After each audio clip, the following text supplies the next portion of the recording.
Okay, so hello everyone. From today, I am going to begin the daily The Hindu newspaper analysis, and I hope it will help you in many ways for a UPSC, state PCS, and other exam as well. And from this video, you will also understand how to prepare for this examination, how to read newspaper in detail, and it's up to me to provide you with the proper content.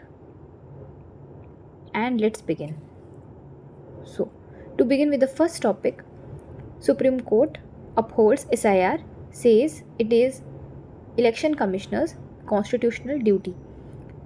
So, from this topic, we need to know what is election commission.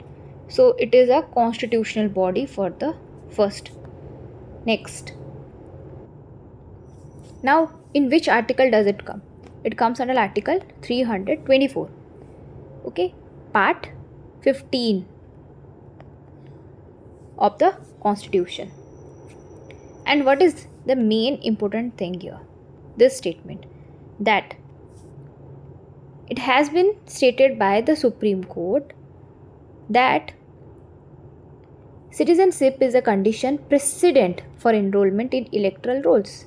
The EC, in the course of preparing or revising electoral rolls, is undoubtedly empowered to examine questions bearing upon citizenship. So, what does this mean? So, it is saying that citizenship is a condition precedent for enrollment in electoral rolls. That is, further, for your name in electoral roll, citizenship can be a condition. The next is election commissioner power on citizenship is completely fair, but this power is only while preparing or revising electoral rolls. So it is written here, just see, that is in the course of preparing or revising electoral rolls. Only in this case, citizenship has the power to decide or to take citizenship as a condition precedent for enrollment in electoral rolls. Okay, so this is the first topic. Coming to the second topic, we have UCC here. Assam Assembly passes UCC bill amid dissent. So what is UCC? First of all, it is in the Article 44 DPSP, and it falls under the liberal intellectual category. Okay, next, now what is the main thing to remember here? So how many states have UT? We have Goa, then we have Uttarakhand, then we have Gujarat, then we have Assam. Okay, so now these are the states having UCC.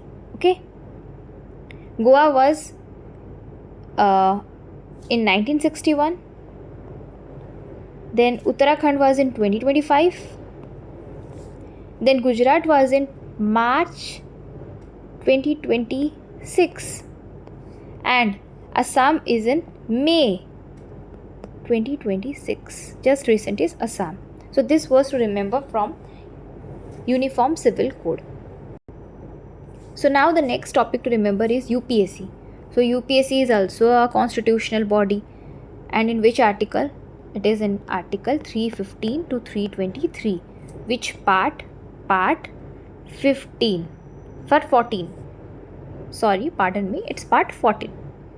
Next, you should know about the members or the composition of UPSC. So UPSC has chairman and members. Now the total composition is 9 or 11 members in total. Okay. The next is, what is that tenure? That tenure is 6 years or 65 years. But in comparison, if we consider SPSC, that is State Public Service Commission, then their tenure is 6 years or 62 years. Okay. So the next news is related to Yamuna. So what we have to read here? First of all, the origin of Yamuna. So Yamuna originates from the Yamunotri glacier, of course, and it is in the Bandar Punch of Lower Himalaya. Okay, so now an important fact is Yamuna has two kinds of tributaries. So one is peninsular and the other is non-peninsular. From the peninsular, it has Tons, which is the largest among the all. Peninsular means its origin is in Himalayas. Tons, then is Giri, then is Hindon, then is Asan. And from the non-peninsular, Chambal is the largest, and the Chambal is also important for its Gharial sanctuary. Gharial's IUCN status is critically endangered. Okay, so now next, after Cham, there is Betwa, then is Ken, then is Sindh. And if we ask which of these contributes the highest to the volume of water of Yamuna, then non-peninsular river contributes the highest volume of water to Yamuna. Okay, so people or students will get confused with peninsular river, Himalayan origin, so it will be bringing more water. So no, non-peninsular rivers contributes the highest to the Yamuna river. Okay, now we have the Ayushman Bharat scheme. So if we see this scheme, so actually what is it called? The full form A B P M J, that is the last one you see, it is Jan Arogya Yojana. It comes as Jan Arogya Yojana. Okay, so it is J, that is Ayushman Bharat Pradhan Mantri Jan Arogya Yojana, J. Okay, that is J. Next, so this is a health insurance scheme, of course, and per family, per year, they will get 5 lakh rupees, and it will be a reimbursement scheme. That is, first the family has to pay the money, then the government will pay the money back to the family. And the next is we have a scheme called Vaya Vandana card. Okay, this is for senior citizens. Okay, Vaya Vandana card, this is specially for senior citizens. And in this Vaya Vandana, the senior citizens will be allocated with 5 lakh rupees cashless help, and it means directly pay hospital, that is, it is a zero out of pocket expense, that is, the individual have to pay nothing, the money will be directed to the hospital directly. Okay, so it is a it also covers pre-existing medical expenses, and remember it that it also covers pre-existing medical expenses. Okay, so the next news is regarding rabies. Now, rabies, the important is to remember what is the vaccine for it. So the main vaccine name is rabies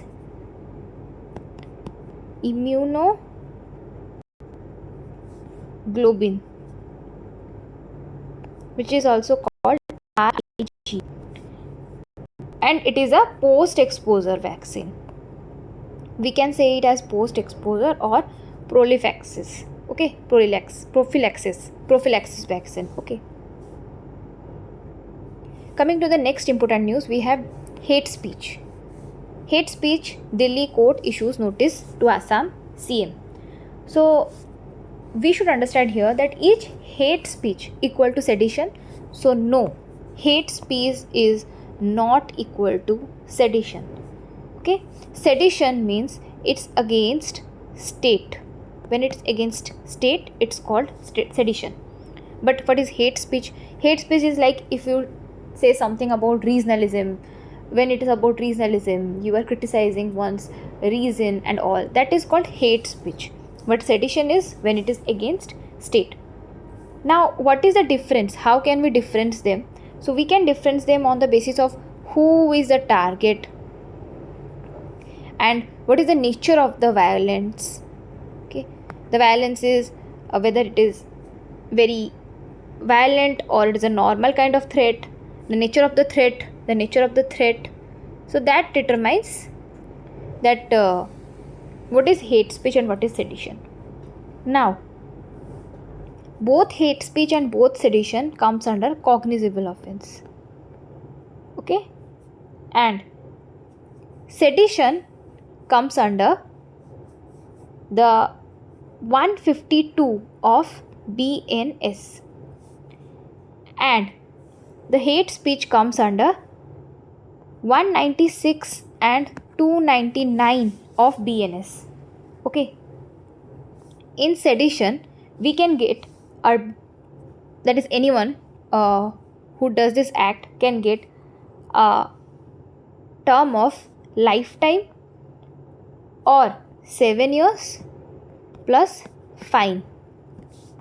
And in case of hate speech, what is the punishment? So here it's the punishment can be 3 years or fine, 3 years of fine or both.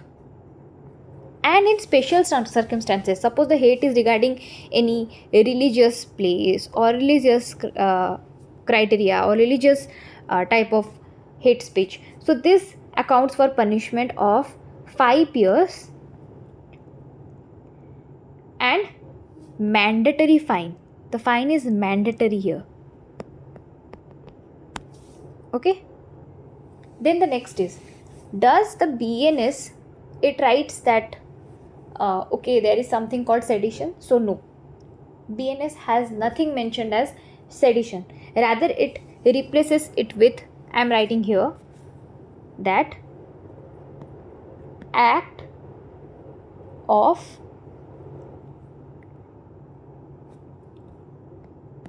of ending sovereignty, unity and integrity of India. Okay, so it is written as acts of ending sovereignty, unity and integrity of India. So sedition is not mentioned in BNS.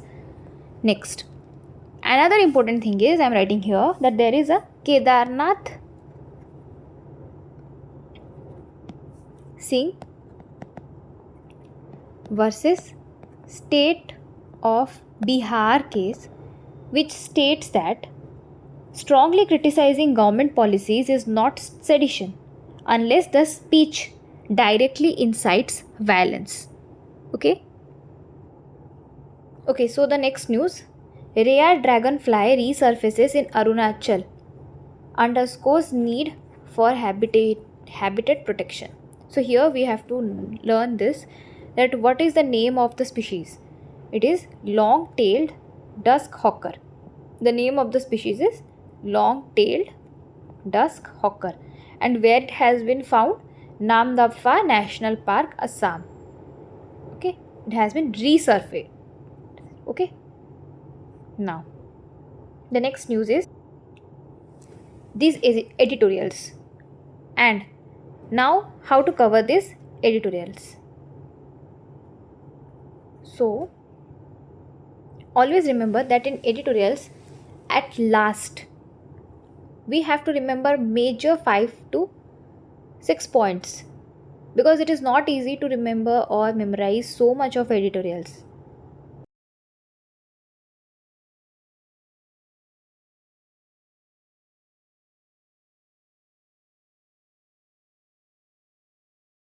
In it elsewhere. So the 5 important points from it are: strong institutions are essential. So the first is strong institutions are essential. That is, crisis cannot be solved only through citizen sacrifice and behavioral appeals. Okay. Next is government accountability matters. Citizens pay taxes, okay, and we expect healthcare, infrastructure, security, economic stability in return.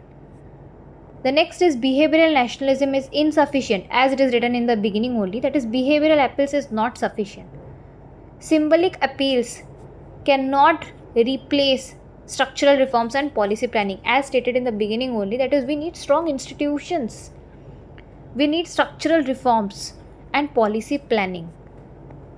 The next is public trust and transparency are crucial during crisis. Free media and open dialogue strengthen the democracy. Okay. Now, as we know that media is the fourth pillar of the democracy, so we need to strengthen the media. The media needs to be strengthened, needs to be have open dialogue, okay, and thus ensuring public trust and transparency. The next is long-term investment is needed, in which in healthcare, education, climate resilience, research, and social protection systems. So these are the major 5 points that we can derive from this article. Okay, that is, the article name is Global Crisis Demand More Than Citizen Sacrifice. It is not always the citizens' behavior, the citizens' actions that helps the economy or helps the country and in maintaining the stability. We need more than it. That is, we need strong institutions, we need behavioral nationalism, which is insufficient. So in turn, we need public trust, transparency, a free media, government accountability, long-term investment in the social projects. Okay. Now, after getting a brief idea, we can see here that recently, Prime Minister Narendra Modi issued 7 appeals. What are these appeals? Restrained citizenships to citizens to embrace restraint, self-reliance, responsible consumption amid global uncertainty caused by American-Iran conflict, disruptions in the Strait of Hormuz. These include buying local products, conserving energy, avoiding unnecessary foreign travel, prioritizing domestic tourism, supporting indigenous innovation, and promoting work from home whether feasible. And these appeals have drawn mixed reactions from political parties, economists, businesses, and public. Some view them as practical nationalism suited to the unstable world, while others see them as realism rather than rhetoric. Supporters argue that promoting domestic consumption and reducing external dependence could strengthen the Indians' resilience in a fractured global economy, while some in the social sector sees this message as supportive of healthier and environmentally sustainable lifestyles. Now see this line, what it is written here, that yet Mr. Modi's appeals warrant closer scrutiny as they primarily seek to modify citizen behavior, what we had studied earlier, while leaving governments and institutions relatively insulated from equivalent responsibility. So here it is not about the government responsibility, not the accountability, but rather the citizens' behavior, the citizens' behavioral approach. Okay. Now the next paragraph states that citizens, they pay taxes, they obey the laws, they participate in democracy, and they contribute to the economy. And in return, what is expected? That government are expected to provide public goods, social protection, healthcare, infrastructure, education, economic stability, strategic preparedness. Next, governments exist not merely to advise citizens during crisis. So government does not exist that it will only advise the citizens during crisis, but also to build systems resilient enough to withstand them. The government have to build systems like we had studied earlier, institutions, okay, and long term investments in social infrastructural projects, okay. Yet they often fall short of fulfilling this contract, with even electoral promises only partially implemented before being repackaged for future elections. So, first of all, we studied the background. Now, what the governments can do? What are the solutions? So, first, government must invest far more seriously in social protection systems. Okay, as we had already seen that during the COVID-19, it showed us that resilient societies are built not only through disciplined citizens but also through strong institutions. And we require improvement in every aspect, in every institutions, in primary healthcare, disease surveillance, nutrition, mental health, emergency preparedness, education, social sectors. Second, government must confront rising economic inequality rather than relying excessively on consumption patriotism. Economic resilience cannot emerge from patriotic appeals. So, this patriotic appeals should be replaced with accountability. Alone, when millions remain financially insecure, unemployed, trapped within informal labor systems and the gig economy without adequate social protection. The third is government must prioritize long-term investment in education, scientific research, public universities. So we have read it already in the beginning. Fourth is government must strengthen transparency, public trust, and their handling of widespread public anxiety and certainty. And during the crisis, especially, trust becomes a strategic national asset. Okay. Next, fifth, government must invest far more seriously in climate resilience and sustainable urbanization. Okay. And here we can see a very interesting fact that it is written here that failed initiatives such as smart cities, so it indicates that smart cities mission is a failure. Okay. The next is while the push for electric vehicles and alternative energy is welcome, quality urban infrastructure remains inadequate. That is, we do not have that much of charging stations and all, the proper infrastructures. Okay. The next, sixth, governments must reduce regulate unpredictability and create stable, fair policy environments for businesses, workers, researchers, and entrepreneurs. National resilience depends upon predictable governance and institutional consistency. The seventh is governments must protect democratic dialogue instead of allowing criticism to be routinely framed as anti national. So, there should be democratic dialogue. Okay, like we say, na, there should be strong opposition. So, like that way. And it should not be always told that anyone who criticizes and all it is anti-national, as we have earlier saw in the case of sedition, that is Kedarnath Singh case. That is, strong criticism is not that we are against the government, it's just a strong criticism. It does not that we are against the state, we are against the government. Okay, so we can say against, that is against the government, that is not against our country. Okay, so that is not sedition, like way. So there should be, it should be framed as anti national, it should not be framed as anti national. Next is democracies became stronger through open debate. This open debate tells about the media, institutional criticism, intellectual diversity, democratic course correction. So, what is the need of the hour? Need is the strong institutions. Okay. And India aspires to become a major economic and global geopolitical power. And achieving this ambition will require strong institution, evidence-based policy making, investment in human capital, social contract in which governments accept greater responsibility for national resilience. And the last line is national resilience requires strong institutions, not merely behavioral appeals alone. So, yeah, and this is the uh, editorial. The next is tariffs to carbon, new rules shaping India's trade. Now, let's see this First, in the beginning, the brief one. Okay, so tariffs to carbon, new rules shaping India's trade. 5 important points are European Union's CBAM, Carbon Border Adjustment Mechanism, will impose carbon linked charges on imports from 2026. So it will start from 2026. The carbon linked charges on the imports made. Okay, and India's carbon intensive sectors like the steel, aluminium, cement, fertilizers, this will face higher export costs.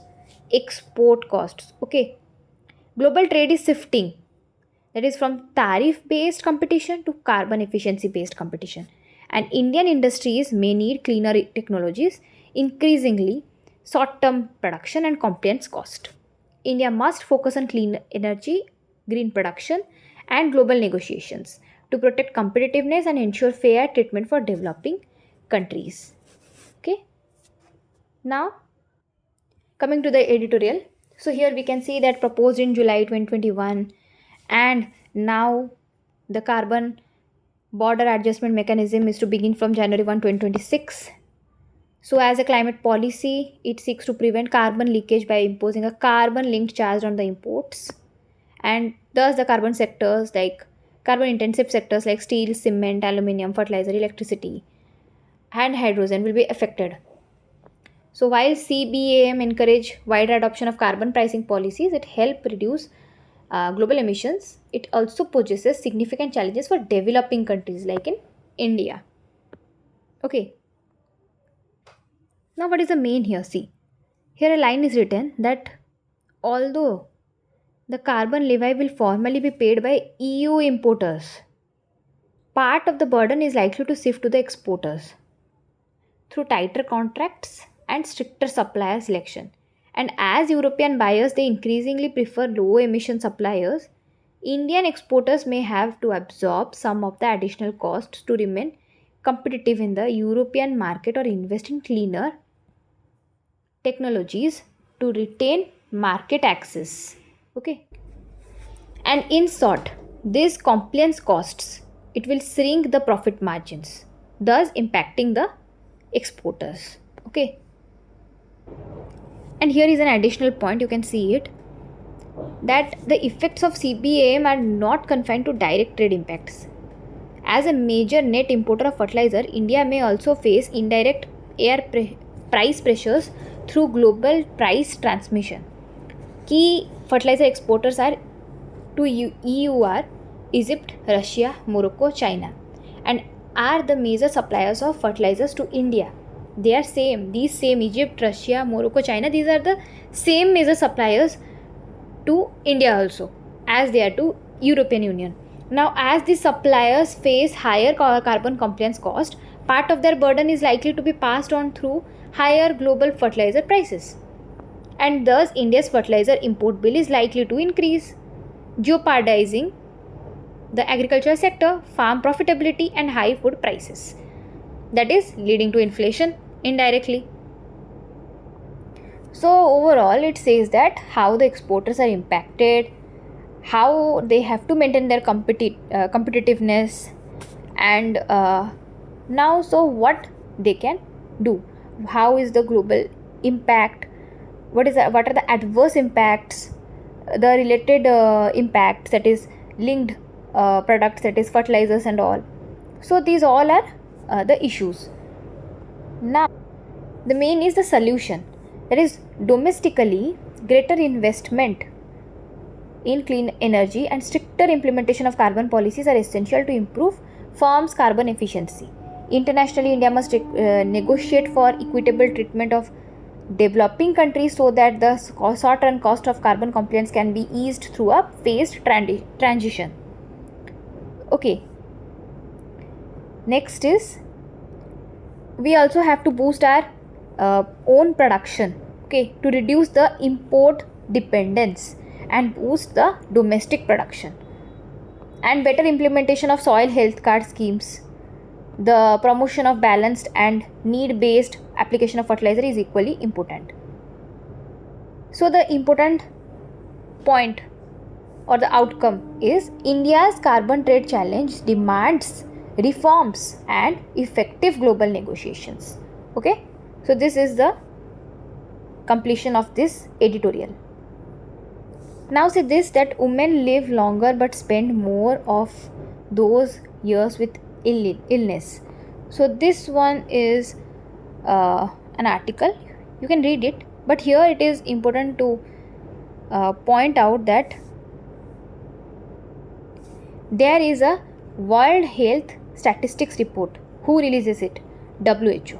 And it can come in your examination. That is, who releases the World Health Statistics report?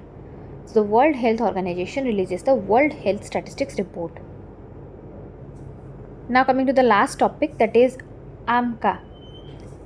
So it is the Advanced Medium Combat Aircraft Fighter Jet, designed by Aeronautical Development Agency. So from here you can know that it is the indigenously developed 5th generation Advanced Medium Combat Aircraft.